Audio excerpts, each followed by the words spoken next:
NSC9 news में आप सभी का स्वागत है। मैं आपके साथ शिवांगी। चलिए नजर डालते हैं देश दुनिया की कुछ बड़ी खबरों पर। बिहार में SIR प्रक्रिया के खिलाफ चल रही राहुल गांधी और तेजस्वी यादव की वोटर अधिकार यात्रा के समापन पर 1 सितंबर को पटना में रैली की बजाय अब पदयात्रा होगी। पहले राजधानी पटना के गांधी मैदान में वोटर अधिकार रैली की योजना की थी, लेकिन अब गांधी मैदान में स्थित गांधी प्रतिमा से हाईकोर्ट के पास अंबेडकर प्रतिमा तक राहुल और तेजस्वी सैकड़ों कार्यकर्ताओं के साथ पदयात्रा करेंगे। पार्टी सूत्रों के मुताबिक बिहार के हर जिले से बड़ी संख्या में इंडिया गठबंधन के कार्यकर्ताओं को पटना में इकट्ठा करने की तैयारी चल रही है। गांधी मैदान में हर जिले का कैंप लगाया जाएगा। हालांकि बड़ा सवाल ये है कि गांधी मैदान में रैली नहीं करना इंडिया गठबंधन की कोई मजबूरी है या रणनीति। सूत्रों की माने तो 1 सितंबर को पटना में गठबंधन के सारे बड़े चेहरे इकट्ठा नहीं हो पा रहे थे, क्योंकि स्टालिन, अखिलेश यादव जैसे बड़े नेता यात्रा के बीच में ही शामिल हो रहे हैं। इसके अलावा 17 अगस्त से विपक्षी गठबंधन के सभी नेता और कार्यकर्ता राहुल तेजस्वी की 1300 किलोमीटर की यात्रा की तैयारियों में जुटे हुए हैं, जो 20 जिलों से होकर गुजर रही है। भारतीय बल्लेबाज शुभमन गिल और रोहित शर्मा वनडे बल्लेबाजों की रैंकिंग में शीर्ष पर बने हुए हैं, जबकि विराट कोहली चौथे नंबर पर है। हालांकि मेके में हाल ही में हुए सीरीज के फाइनल में दक्षिण अफ्रीका को धूल चटाने के बाद ऑस्ट्रेलियाई खिलाड़ियों ने काफी बढ़त हासिल की है। गिल और रोहित क्रमशः पहले और दूसरे स्थान पर बने हुए हैं, जबकि पाकिस्तान के बाबर आजम शीर्ष 3 में शामिल है। भारतीय टीम ने हाल के महीनों में वनडे में हिस्सा नहीं लिया है, लेकिन गेंदबाजों की ताजा वनडे रैंकिंग में कुलदीप यादव और रविंद्र जडेजा अब भी तीसरे और 9वें नंबर पर बने हुए हैं।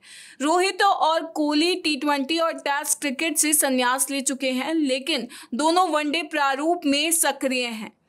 रोहित और कोहली दोनों ने आखिरी बार फरवरी 2025 में UAE में ICC चैंपियंस ट्रॉफी के दौरान वनडे मैच खेले थे, जहां उन्होंने भारत के खिताब जीतने के अभियान में अहम भूमिका निभाई थी। हिमाचल प्रदेश से लेकर जम्मू कश्मीर तक इन दिनों हो रही भीषण बारिश की वजह से भयानक तबाही मची है। दोनों ही जगहों के कई इलाके बाढ़ की चपेट में हैं। जम्मू कश्मीर के डोडा में बादल फटने से तवी नदी रौद्र रूप दिखा रही है। डोडा में बारिश और बाढ़ में 4 लोगों की जान जा चुकी है। माता वैष्णो देवी में अर्धकुमारी के पास हुई लैंडस्लाइड में 32 श्रद्धालुओं की मौत हो गई है। खराब मौसम के कारण वैष्णो देवी यात्रा स्थगित कर दी गई है। हिमाचल प्रदेश में कई जगहों पर भारी बारिश की वजह से भूस्खलन और अचानक बाढ़ आने से दुकानें बह गई, इमारतें ढह गई, राजमार्गों से संपर्क टूट गया और आवासीय इलाके जलमग्न हो गए। अधिकारियों के मुताबिक सोमवार शाम से राज्य में 12 बार अचानक बाढ़ आने, 2 बड़े भूस्खलन और 1 बार बादल फटने की सूचना मिली है। लाहौल और स्पीति जिले में 9, कुल्लू में 2 और कांगड़ा में अचानक 1 बाढ़ आई, जबकि चंबा जिले में बादल फटने की भी खबर है। मानसून ने हिमाचल प्रदेश में भारी तबाही मचाई है। ब्यास नदी रौद्र रूप में है। कुल्लू जिले के मनाली में भी बारिश ने कहर बरपाया है। कई दुकानें बह गई, इमारतें ढह गई, रास्ते बंद हो गए और मकान पानी में डूब गए। इस आपदा की चपेट में मनाली का प्रसिद्ध शेर पंजाब रेस्टोरेंट भी आया है।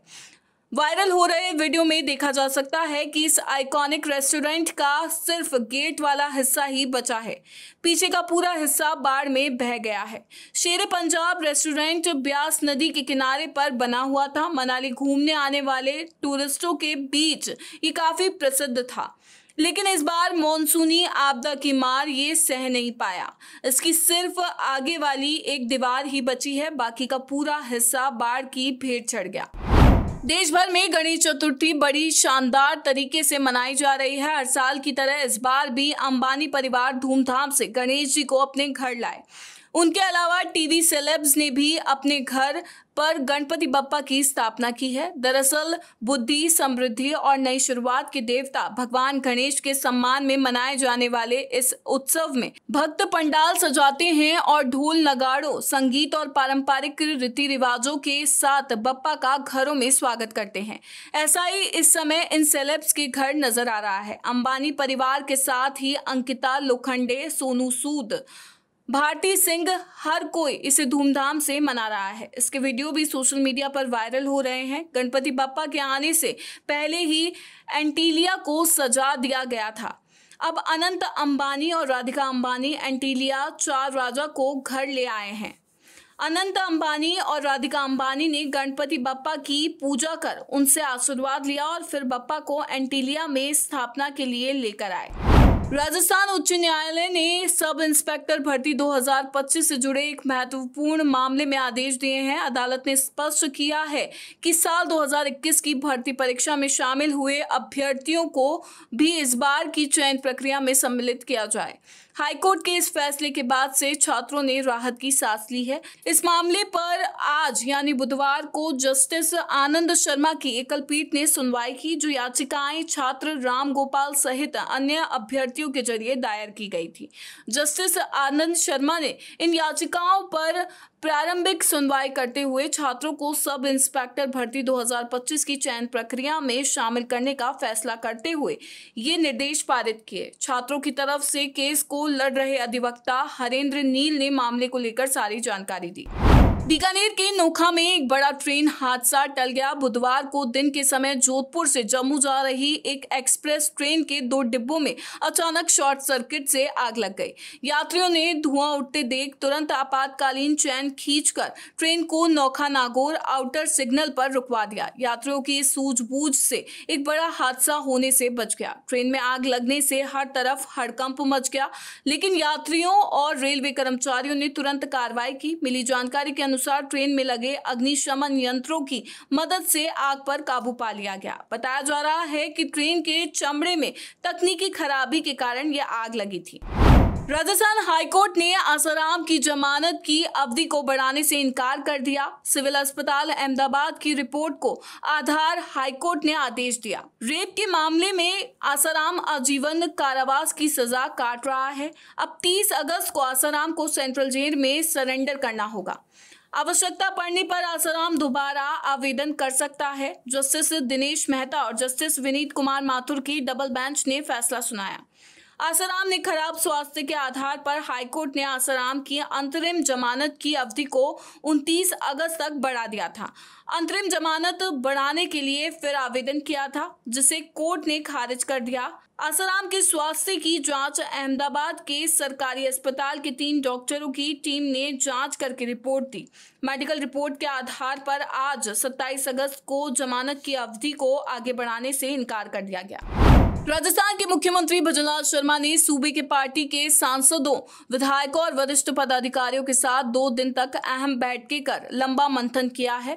इन बैठकों में प्रदेश के विकास पर चर्चा करने के साथ ही आने वाले पंचायती राज तथा निकाय चुनावों का फीडबैक लेकर आगामी रणनीति पर भी चर्चा की गई। बैठकों में शामिल हुए विधायक सीएम की इस नई पहल से काफी खुश नजर आए। विधायकों का कहना था कि सीएम ने उनके सुझावों को गंभीरता से सुना है और उन पर अमल करने का भी आश्वासन दिया है। सीएम भजनलाल ने सोमवार और मंगलवार को 2 दिन लगातार अलग अलग राउंड में 4-5 जिलों के ग्रुप से संवाद किया है। जयपुर में मुख्यमंत्री आवास पर आयोजित हुई बैठकों में सरकार के कामकाज पर चर्चा की गई। राजस्थान में इन दिनों ग्राम विकास अधिकारी का कारनामा सामने आ रहा है। हालांकि भ्रष्टाचार निरोधक ब्यूरो की टीम ग्राम विकास अधिकारी पर शिकंजा कस रही है। ताजा मामला राजस्थान के बूंदी जिले से आया है, जहां एसीबी की टीम ने ग्राम विकास अधिकारी को रिश्वत लेते हुए रंगे हाथों गिरफ्तार किया है। बताया जा रहा है कि वीडियो कथित रूप से जमीन के पट्टे का खेल कर रहा था।